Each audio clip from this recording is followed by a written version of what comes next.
बिस्मिल्लाहिर्रहमानिर्रहीम। अस्सलाम वालेकुम। मुज़म्मिल वॉइस ऑफिशियल में खुशामदीद। दिसंबर 2013 की बात है। मैं और मेरी वालदा गाज़ियाबाद लाहौर रहते थे। मेरा कॉलेज में आखिरी साल था। हमारी गुजर बसर बस ऐसी थी कि मैं कॉलेज से आकर मुगलपुरा में एक फास्ट फूड की दुकान पर काम करता था, जबकि मेरी वालदा मुझे नाश्ता बनाकर देती, कॉलेज भेजती और फिर लोगों के घरों में काम करने चली जाती। मैं कॉलेज से वापस आता, कपड़े तब्दील करके खाना खाता, जो मेरी वालदा सुबह ही मेरे लिए तैयार करके रख देती होती। इसके बाद नमाज पढ़ता और फिर इस दुकान पर चला जाता जहां मैं काम करता था। वहां से मेरी वापसी रात 10 बजे के करीब होती। मेरी आमद से पहले मेरी वालदा रात का खाना तैयार करके रख चुकी होती और नमाज इशा पढ़ रही होती थी या फिर पढ़कर दुआ मांग रही होती थी। हम दोनों माँ बेटी मिलकर खाना खाते और खाना खाने के बाद मेरी वालदा सोने के लिए लेट जाती और मैं अपना कॉलेज का पढ़ने लगता। रात 12 बजे के करीब मैं भी सो जाता। ये हमारा रोजमर्रा का मामूल बन चुका था और इस पर अमल करने में हमें कोई दुश्वारी नहीं होती थी। मगर इस बार सर्दियों का आगाज हमारे लिए कुछ खास अच्छा नहीं था।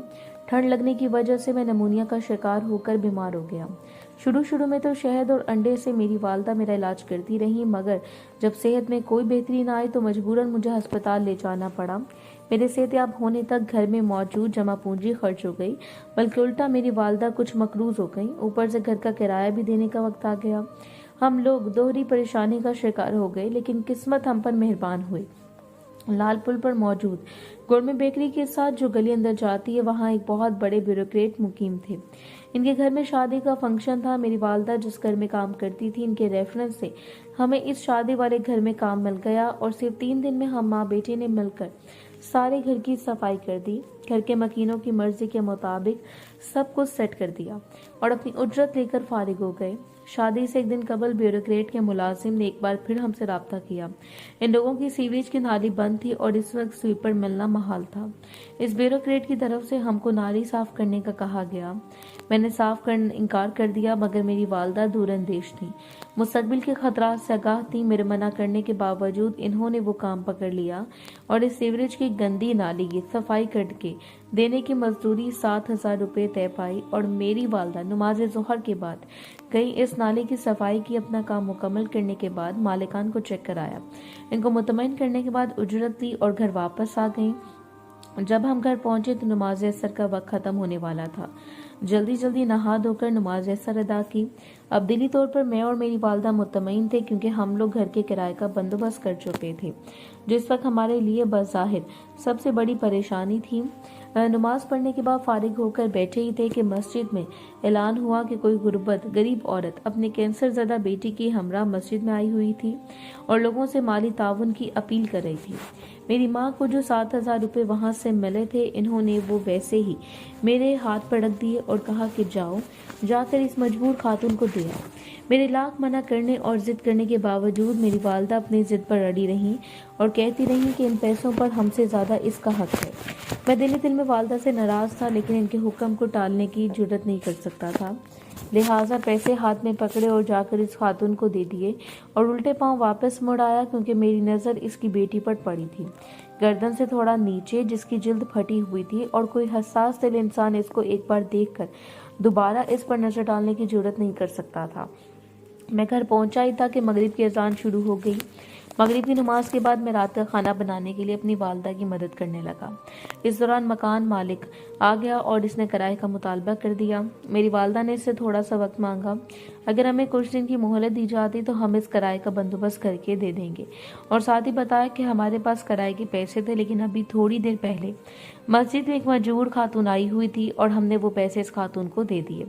मेरी वालदा की बात सुनकर मालिक मकान तंजिया हंसा और कहा कि तुम इतनी हसास दिल की हो तो जाओ, जाकर चौक में बैठो। अगर घर में रहना है तो अभी किराया देना पड़ेगा।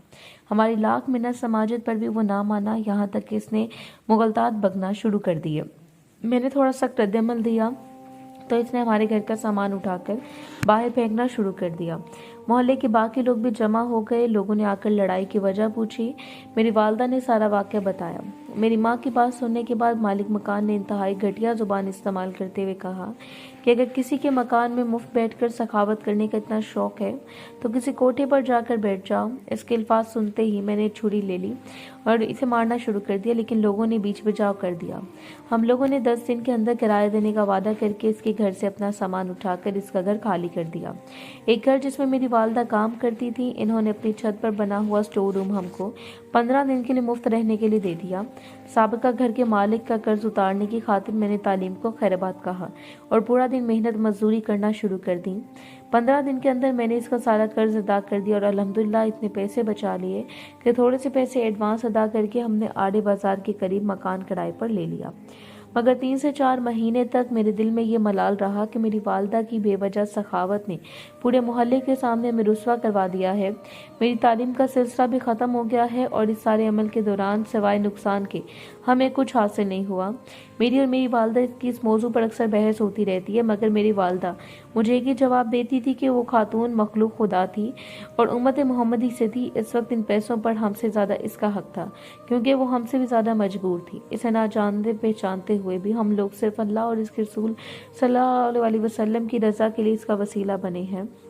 घर की सारी जमा पूंजी इसको दे दी है और इस अच्छाई के बदले इतने मसाइब देखे हैं कि इंशाअल्लाह इसका सिला भी हमें ऐसा मिलेगा। किस दिन अगर हम लोग इतने मजबूर हुए तो ये अल्लाह ताला की मखलूक और प्यारे नबी करीम सल्लल्लाहु अलैहि वसल्लम की उम्मत ऐसे ही हमारी मदद करके हमारा कर्ज उतार देगी। मगर इसके बावजूद जो नेकियां हमें अल्लाह ताला से मिल गई हैं वो कायम रहेंगी। मैं अपनी वालदा की दलील सुनकर खामोश हो जाता, क्योंकि इस दलील से आगे मजीद सवाल करना किसी भी मुसलमान के लिए मुमकिन ना रहता। खैर वक्त गुजरता गया। जब मैंने पूरा दिन मजदूरी करना शुरू कर दी और तालीम छोड़ दी तो मैंने वालदा को भी काम करने से मना कर दिया। गो कि मेरी वालदा ने मेरी बात पूरी तो ना मानी, अलबत्ता इन्होंने ये शुरू कर लिया कि वो पहले टाइम आधा दिन लोगों के घरों में काम करती और सेकंड टाइम कपड़े सिलाई करती। यूँ अल्हम्दुलिल्लाह हमारा गुजारा अच्छा हो जाता और हमें किसी के सामने हाथ नहीं फैलाना पड़ता था। 2020 में मेरी वालदा और वालिद के दरमियान इख्तिलाफात ख़त्म हो गए और मेरी वालदा इनके पास चली गई। मैं भी वहाँ गया, मगर ना तो मुझे वहाँ दिल से कबूल किया गया और ना ही मैं खुद को इन लोगों के दरमियान सेट कर सका। मेरे कहने पर मेरी वालदा ने इधर उधर से रकम पकड़कर और कुछ मेरे वालिद साहब से लेकर मुझे बाहर भिजवा दिया। यहाँ कुछ अरसा तो मेरा काम चलता रहा, लेकिन फिर हालात ख़राब हो गए और पिछले 3-4 महीने से मैं तकरीबन फारिग हूँ। मेरे पास इस वक्त खाने तक के लिए पैसे नहीं थे। यहाँ पर लोग डिलीवरी बॉय का काम करके अच्छी खासी रकम कमा रहे हैं, लेकिन इस काम के लिए कार के लाइसेंस होना लाजमी है और मेरे पास इतने पैसे बना थे कि मैं 2 वक्त की रोटी खा लूँ। कार का लाइसेंस बनाना तो मेरे लिए नामुमकिन था। मैंने अपनी वालदा से कुछ माली तावन करने का कहा। इन्होंने मेरे वालिद से बात की, मगर मेरे वालिद साहब ने मना कर दिया। मुझे और तो कोई सूरत नज़र ना आई। मैंने अपनी एक तहरीर में अपने कारिन से कुछ तावन करने की दरख्वास्त की ताकि मैं लाइसेंस बनवा सकूं, और ये दरख्वास्त इस उम्मीद पर की कि मेरी वालदा ने जब मुझे रोकने के बावजूद इस उम्मत मोहम्मदिया की बेटी की मदद की थी तो मेरे पूछने पर भी यही जवाब दिया था कि किसी दिन तुम ज़रूरतमंद बनकर किसी अनजान शख्स से कुछ मांगोगे तो खुदा तुम्हें भी मायूस नहीं करेगा।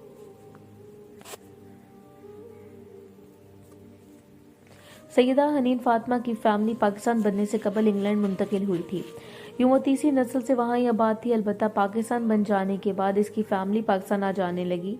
इसके दादा ने उम्र के आखिरी हिस्से में पाकिस्तान मुंतकिल होने का फैसला किया और यहाँ कराची में कारोबार के मुतालिक मालूमात लेने के लिए इन्होंने कलर पेंट बनाने की एक कंपनी में पैसा लगाया और जब कारोबार चल निकला तो अपनी फैमिली को भी कराची बुला लिया। किस्सा है मुख्तसर कि जब इन्होंने कराची की सड़कों पर पानी पाकिस्तान की बहन को जलील और रुस्वा होते देखा, जब इससे मिलत को अपनी मादरे मिलत को गालियां देते देखा, तो इन्होंने कहा कि बच्चों ये कम अज़ कम कायद-ए-आज़म का पाकिस्तान नहीं हो सकता। जितना जल्दी हो सके यहाँ से निकलो और वहीं चले जाओ जहाँ से आए थे। दादा के फैसले पर हम लोग वापस इंग्लैंड आ गए, मगर दादा जान कारोबार समेटते समेटते वहीं रह गए। इनका इंतकाल हो गया, मगर इन्होंने हमारे दिल में ईमान, इस्लाम और पाकिस्तान की मोहब्बत डाल दी।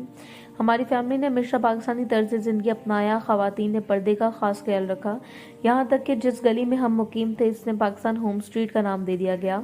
आज भी मेरी फैमिली का हर शख्स खुद को पाकिस्तानी कहकर मुतारिफ कराता है। खैर मैंने तालीम मुकम्मल की और शादी के बाद पेरिस मुंतकिल हो गई, जहाँ मैंने बैंक में मुलाजमत इख्तियार कर ली। मगर मेरे सीनियर ने मेरे पर्दा करने और बाया पहनने पर इतराज कर दिया। मैंने इनकी बात को टालना शुरू कर दिया, यहाँ तक कि मुझे हिजाब और जॉब में से किसी एक चीज़ को इंतखाब करने का कहा गया। मैंने शौहर से मशवरा किया और मेरे शौहर ने मुझे हिजाब छोड़ देने के लिए कहा और इसकी 20 दलीलें दे दी, मगर मेरा दिल मुतमईन ना हुआ। यहाँ तक कि मेरे शौहर ने मुझे हुक्म दिया कि मैं पर्दा ना करूँ। मैंने शौहर की बात के सामने सर तस्लीम खाम कर दिया और इनकी बात मानने का फैसला कर लिया। मगर जब मैं कमेटी के सामने पेश होकर पर्दा ना करने वाली शर्त पर साइन करने लगी तो मेरा दिल न माना और मैं मुलाजमत से इस्तीफा दे दिया। मेरे शौहर मेरी जॉब छोड़ देने की हरकत को मेरी ना समझ लिया और सज़ा के तौर पर मुझे तलाक दे दी। मैं तलाक लेने के बाद वापस इंग्लैंड मुंतकिल हो गई और यहाँ ही अपनी इद्दत पूरी कर ली। इंग्लैंड में जहाँ हम मुकीम थे, इस करीम अक्सरियत मुसलमानों की है और हमारे पड़ोस में एक कदर की फैमिली आबाद थी। और जब इनको मुझ पर आप बीती का पता चला तो इन्होंने अपने बेटे की रजामंदी से मेरा हाथ मांगा और यूँ मेरी चंद शराइत के साथ ही मेरा खतरी नसाद लड़के से निकाह हो गया। और निकाह के बाद मेरे शौहर ने सऊदी अरब में बिजनेस शुरू किया और हम वहीं मुंतकिल हो गए। अल्लाह ताला ने मुझ पर करम किया और मुझे सऊदी अरब के एक प्राइवेट बैंक में मुलाजमत मिल गई। कुछ अर्सा कबल हमारे बैंक और पेरिस की इन्वेस्टर कंपनी के दरमियान मुआहदा हुआ। पेरिस की कंपनी की तरफ से जो आदमी टीम को हेड कर रहा था और मेरा वो साबिका बॉस था जिसने मुझे हिजाब छोड़ देने पर मजबूर किया था। मैंने ये बात अपने मौजूदा अरब बॉस को बताई तो इन्होंने मुझे मुकम्मल सपोर्ट करते हुए मुआहदा करने का इख्तियार दे दिया और साथ ही मेरे साबिका सीनियर को हुक्म दिया कि हमारी तरफ से चूंकि खातून डील कर रही हैं तो लाजिम है कि आपकी तरफ से खातून डील करें। आप कोई खातून नुमाइंदा मुकर्रर करके इस पावर ऑफ अटॉर्नी दें और आप मुकम्मल हिदायत दे सकते हैं, मगर मुआहदा औरत ही करेगी। मेरे साबिका बॉस ने हिलहिजत से काम लिया और मेरे मौजूदा बॉस ने मुआहदा ना करने की धमकी दे दी। यूँ मजबूरन एक खातून को मेरे साथ डील करना पड़े। जिस दफ्तर में डील होनी थी मैंने इसके बाहर जाली हरूफ से लिखवा दिया था कि गैर महरम मर्द और बगैर हिजाब के खवातीन का दाखिला ममनू है। साथ ही सिक्योरिटी गार्ड को इस बात पर अमल दरामद का भी कहा। जब खातून मुझसे डील करने के लिए पहुंची तो इस नोटिस को नज़रअंदाज करते हुए मेरे दफ्तर की तरफ बढ़ी। सिक्योरिटी गार्ड ने इनको रोककर नोटिस की तरफ तवज्जो दिलाई। साथ ही खातून को हिजाब के लिए बाया भी दिया जो मजबूरन इनको पहनना पड़ा। और तब डील साइन हुई। जब मेहमान चले गए तो मेरे बॉस ने मुझे पेरिस वाली जॉब छोड़ने पर दाद दी और कहा कि याद रखना, इस्लाम और ईमान की खातिर दी गई हर कुर्बानी की जजा है। तुमने मुलाजमत की कुर्बानी दी, अल्लाह ताला ने तुमको बेहतरीन मुलाजमत दी। शौहर के बदले बेहतरीन शौहर दिया, मुल्क के बदले बेहतरीन मुल्क दिया।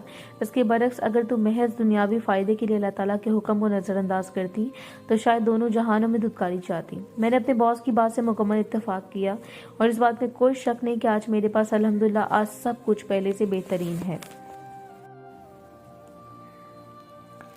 गुज़िश्ता 16 सालों में पहली बार हम दोनों मियाँ बीवी के दरमियान तल्ख कलामी हुई थी।